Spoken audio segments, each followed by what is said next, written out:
Olá, estudantes da primeira série. Nesse vídeo vamos falar sobre transporte intermembranas. Muito bem, as substâncias entram e saem da célula de diferentes formas por meio da membrana, através da membrana, e podemos classificar esses dois processos como passivo e ativo. No transporte passivo, não há gasto de energia durante esse processo, ou seja, a célula não despende do uso do ATP para realizar esse processo. Já no transporte ativo, ela utiliza, ou seja, há gasto de energia durante o processo. Muito bem. Transporte passivo, vamos entender certinho o que é isso. É a passagem de uma substância através da membrana plasmática sem gastar energia. Só que existem três tipos desse transporte chamado passivo: a difusão simples, a difusão facilitada e a osmose. Vamos ver cada uma delas. Dentro de um processo de difusão simples, o que acontece? As substâncias elas fluem de acordo com o gradiente de concentração, do meio mais concentrado para o meio menos concentrado. É o chamado difusão simples, porque ela consegue passar livremente por ali, claro, de acordo ali com a sua concentração, de acordo com o seu tipo de substância, e ela passa por pequenos canais ali que a gente pode chamar de porinas. Na difusão facilitada, ocorre a facilitação, ou seja, através da membrana com auxílio de algumas proteínas específicas para fazer esse transporte. Então, essa proteína, você pode observar aqui que ela está recebendo ali a partícula a ser transportada para dentro e ela simplesmente facilita o processo jogando para dentro essa substância.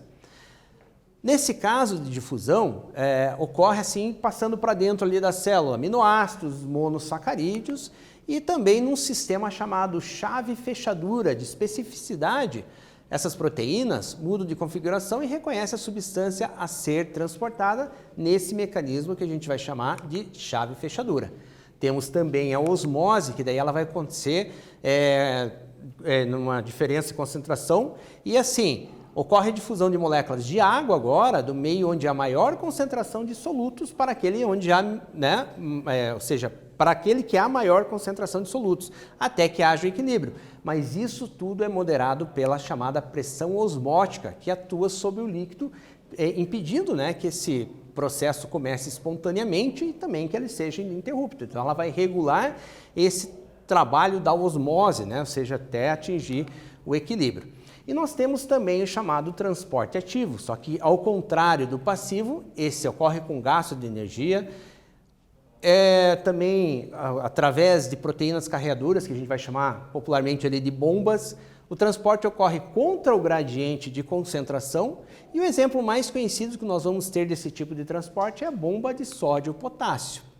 E temos também um chamado de processo assim, de partículas maiores, um pouco maiores, assim, volumosas, que é a endocitose e a exocitose, que aí ocorre deformação da membrana plasmática, formando vesículas, tanto no processo de endocitose, que é o processo de entrada de partículas na célula, por meio de vesículas chamadas endossomos, e também pode ocorrer de três formas: fagocitose, endocitose e pinocitose. E a exocitose é o processo que vai eliminar essas substâncias para fora da célula. Muito bem, em termos de endocitose, ou seja, que vai jogar para dentro da célula, nós temos a fagocitose, que vai receber a partícula, geralmente sólida, vai formar uma vesícula ali, uma estrutura de membrana chamada endossomo. Temos a pinocitose, que vai receber algo que seria equivalente a partículas líquidas, que vai formar vesículas, e a endocitose, que vai ser mediada por proteínas de membrana. Muito bem, então nesse vídeo nós falamos sobre transporte intermembrana. Espero que vocês tenham gostado e até breve. Valeu!